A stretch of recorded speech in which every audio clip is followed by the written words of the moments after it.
Dam ભરાય, પાણીના તળ ઊંચા આવે, ગામે ગામ પાણી જાય, તળાવો ભરાય, ચેકડેમો ભરાય, આવી ખુશાલી, આવું દ્રશ્ય અમારું ગામ હમણાં રસ્તામાં જોતો તો મેં 15-20 દી જો ભગવાનને દી હરકી થઈ જાય અને કોઈ કવા બવા ન આવે તો આ વખતે રવિ સિઝને મોજ પાડી દેવી છે. 43 લાખ હેક્ટરમાં રવિ સિઝન થઈ છે. ભગવાનની દયાથી આ વખતે અંબાલાલ કાકાને એ કુદરતે ખોટા પડ્યા છે. આપણે પ્રાર્થના કરીએ કે ખોટા પડ્યા કરે, અમારા ખેડૂતોને ક્યારે મુશ્કેલી ન પડે, અને પડે ત્યારે મિત્રો સરકાર એ તમને બેઠા કરવા માટે કાયમ ઊભી રહેવાની છે. બેઠો થાય આપણો ખેડૂત, આત્મનિર્ભરતા સાથે બેઠો થાય.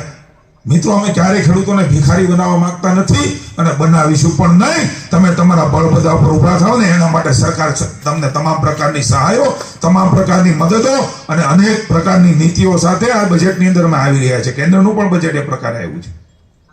ખેડૂત કેવી રીતે બેઠો થાય, એનો મનોબળ ન તૂટે એના માટેના પ્રયાસો કરી રહ્યા છે. ત્યારે મને આનંદ છે, અને આવો આનંદ ને ખુશી છે. તમારા ગામમાં જો ને એક બાજુ કૌશિકભાઈ કે એક બાજુ આપણે સહાય આપી, બીજી બાજુ ખરીદી. હજી તમારા સહકારમાંથી આંકડા લેવાના છે, યાર્ડમાં કેટલું ગયું આ ગામમાંથી.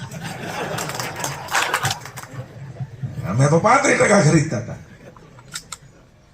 પણ મિત્રો આનંદ ને ખુશીની વાત છે કે ગામની અંદર આ પ્રકારે ખેડૂતોની ખુશી અને એનો આનંદ, અને એટલા માટે જો કહું છું બધાને ખોટા પાડી દીધા. કેટલાય લોકો યાત્રાઓ કાઢી, બોલો કિસાન હિત યાત્રાઓ.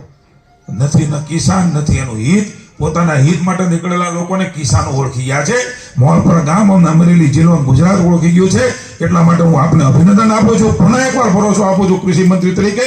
તમારી બાજુમાં પહેલા ઉભા હતા, અત્યારે ઉભા છીએ, અને ભવિષ્યમાં પણ તમે બધા સુખચેનથી જીવી શકો, સુખચેનથી રળી શકો, ખેતી કરી શકો, અન્ય વ્યવસાય કરી શકો. કાયદો અને વ્યવસ્થાની સ્થિતિમાં પણ આ ગામડાઓ એ આબાદ છે. એના માટે ભારતીય જનતા પાર્ટીની સરકાર તૈયાર છે.